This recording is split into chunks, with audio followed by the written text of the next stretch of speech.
وقال الفضيل بن عياض: إذا رأيت صاحب بدعة في طريق فجز في طريق غيره. وقال الفضيل بن عياض: من عظم صاحب بدعة فقد أعان على هدم الإسلام، ومن تبسم في وجه مبتدع فقد استخف بما أنزل الله عز وجل على محمد صلى الله عليه وسلم، ومن زوج كريمته من مبتدع فقد قطع رحمها، ومن تبع جنازة مبتدع لم يزل في سخط الله حتى يرجع.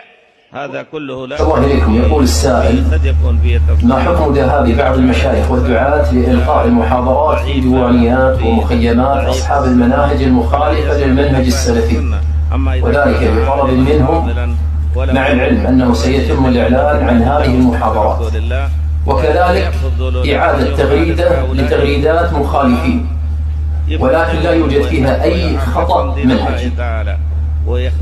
بارك الله فيكم. أنا سأتكلم عن أمرين.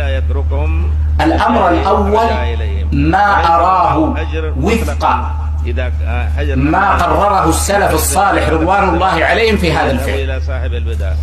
والأمر الثاني تعاملنا مع من يفعل هذا الفعل.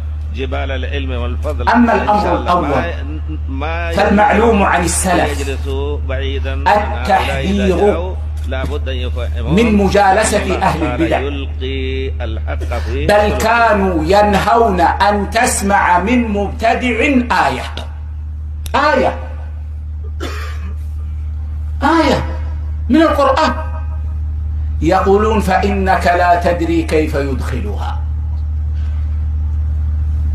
لا تدري كيف يصطاد بها وكيف يكون أثرها.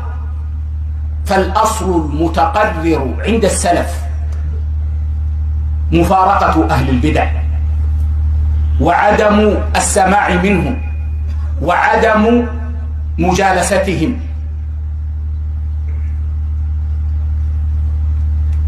والتحذير من هذا عن السلف كثير جدا،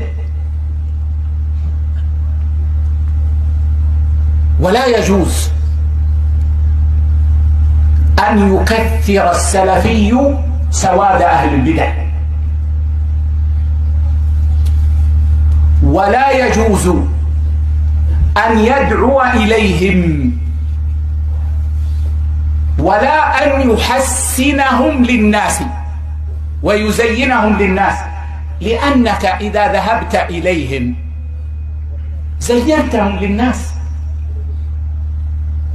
وهذا الذي يحصل، يقول لك: لو كان فيهم شيء ما ذهب إليهم سليمان مثلا، لو كان فيهم شيء ما ذهب إليهم فلان.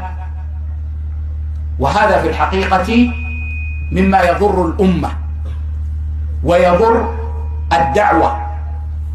حتى لو ذهبت وقلت حقا، فمن الذي سيسبقك ومن الذي سيتلوك؟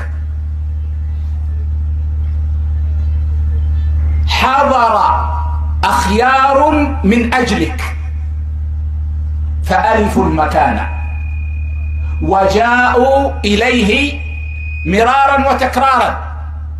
إن كنت حضرت لتقول الحق فإنه تلاك من يحضر ويقول ما قلت ويمسح ما قلت.